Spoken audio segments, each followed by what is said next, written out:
નમસ્કાર વિદ્યાર્થી મિત્રો, તમારું ખૂબ ખૂબ સ્વાગત છે મારી આ ચેનલ સ્ટડી વિથ નેન્સીમાં. જો હજી સુધી તમે મારી આ ચેનલને સબસ્ક્રાઈબ ન કરી હોય તો જલ્દીથી સબસ્ક્રાઈબ કરજો. આજે આપણે પ્રકરણ નંબર 1 પૂર્ણાંક સંખ્યાઓ સ્વાધ્યાય 1.1નો બીજો દાખલો જોઈશું. તો જુઓ, બીજા દાખલામાં પહેલો પ્રશ્ન આપેલો છે, જેનો તફાવત 8 હોય એવા ઋણ પૂર્ણાંકોની જોડી લખો. કે જેનો તફાવત એટલે શું? બાદબાકી. એટલે કે જે બે સંખ્યાઓની બાદબાકી 8 હોય. જોડી એટલે બે સંખ્યાની જોડી. કે જે બે સંખ્યાની જોડીની બાદબાકી તફાવત એટલે બાદબાકી 8 હોય એવી આપણે બે સંખ્યા લખવાની છે. પણ કેવી સંખ્યા લખવાની છે? ઋણ પૂર્ણાંક એટલે ઋણની નિશાનીવાળી એવી બે સંખ્યા લખવાની છે. તફાવત એટલે શું? બાદબાકી. એટલે જે બે સંખ્યાની બાદબાકી નો જવાબ શું આવે? 8 આવે. તો એ સંખ્યા કઈ થશે? 12માંથી 4 જાય તો શું આવે? 8 આવે. પણ આમાં આપણને શું કીધેલું છે કે બંને સંખ્યા ઋણ લેવાની છે. એટલે આપણે શું લઈ શકીએ? -4 ઓછા -12 લઈશું. -4 ઓછા -12 લઈશું. કેમ કે જો 12માંથી 4 જાય એટલે 8 અને આપણને શું કીધેલું છે? ઋણ પૂર્ણાંક હોવા જોઈએ. એટલે અહીંયા શું થશે? અહીંયા ઓછા ઓછા છે અને બાદબાકી કરવાની છે. એટલે તમે જુઓ, અહીંયા ઓછા ઓછા છે એ વત્તા થઈ જશે. એટલે -4 + 12 થઈ જશે. કાઉન્સની અંદર માઇનસ છે અને 12 પણ માઇનસ છે. એટલે માઇનસ માઇનસ શું થઈ જાય? પ્લસ થઈ જાય. એટલે +12 થઈ જશે. -4 + 12. તો હવે વત્તા ઓછા ઓછા થશે. 12 ઓછા 4, 12માંથી 4 જાય એટલે 8. અને મોટી સંખ્યા કઈ છે? 12. 12ની આગળ વત્તાની નિશાની છે એટલે 8ની આગળ પણ વત્તાની નિશાની આવશે. એટલે જવાબ 8 આવે છે. -4 ઓછા -12 કરીએ એટલે આપણો જવાબ શું આવે? 8 આવે. એની જગ્યાએ તમે બીજી સંખ્યા પર લઈ શકો. જેમ કે આપણે 16માંથી 8 જાય તો પણ 8 આવે. તમે બીજી જે સંખ્યા તમને ગમે 4 પણ લઈ શકો. 4 ને 4 8 થાય. તમારે ખાલી આ નિશાનીનું ધ્યાન રાખવાનું. તમારે આમ છેલ્લે જો દર્શાવી દેવાનું, ઓછા ઓછા વત્તા, છેલ્લે જવાબ 8 આવી જાય તો એ બે સંખ્યા લખવાની. તો આમાં જો આપણે જવાબ આવી જાય છે 8. એટલે આપણી સંખ્યા કઈ થશે? બે સંખ્યા -4 અને -12. એ ઋણ પૂર્ણાંકની જોડી કઈ થશે? -4 અને -12.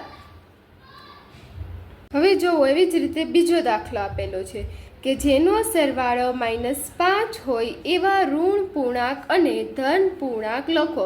કે જેનો સરવાળો -5 હોય છે એવું ઋણ પૂર્ણાંક અને ધન પૂર્ણાંક એટલે એક માઇનસ વાળી અને એક પ્લસ વાળી સંખ્યા લખવાની છે. કે જેનો સરવાળો -5 થાય. તો અહીંયા પહેલાં આપણે પ્લસ કરવાનો, માઇનસ કરવાનો. તો આ દાખલામાં આપણે બે સંખ્યાનો સરવાળો કરવાનો છે.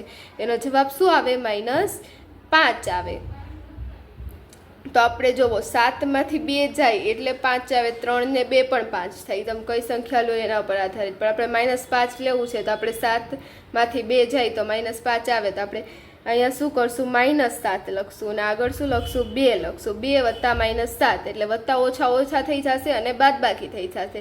એટલે મોટી સંખ્યાની આગળ માઇનસની નિશાની છે એટલે અહીંયા પાછમાં માઇનસની નિશાની આવશે. આપણે ગણીએ કે વત્તા ઓછા ઓછા એટલે -7. 2 ઓછા 7. તો 2ની આગળ નિશાની નથી, પણ નિશાની ના હોય ને ત્યારે આપણે શું સમજવાનું? વત્તાની નિશાની છે એટલે વત્તા ઓછા ઓછા થશે. 7માંથી 2 જાય એટલે 5 અને મોટી સંખ્યા કઈ છે? 7 છે. 7ની આગળ માઇનસની નિશાની છે એટલે શું આવશે? માઇનસની નિશાની આવશે. એટલે શું આવશે? જવાબ -5. આપણો -5 જવાબ આવી ગયો. એટલે બે સંખ્યા કઈ થશે? 2 + -7. એટલે આપણે લખીશું 2 અને બીજી સંખ્યા કઈ થશે? -7. તો આપણે બીજા દાખલાનો જવાબ આવશે 2 અને -7. તમારે બીજો પણ આના અનેક જવાબ છે. તમે કોઈ પણ જો આપણે બીજી સંખ્યા લઈએ કે 2 + 3 તો એમાં 3ની આગળ આપણે માઇનસની નિશાની લગાડી દઈએ તો પણ આપણો જવાબ શું આવે? -5 જ આવે. એટલે આપણે કોઈ પણ સંખ્યા લઈ શકીએ જેનો જવાબ શું આવવો જોઈએ? -5 આવવો જોઈએ. એટલે બધાના જવાબ અલગ અલગ હોઈ શકે છે.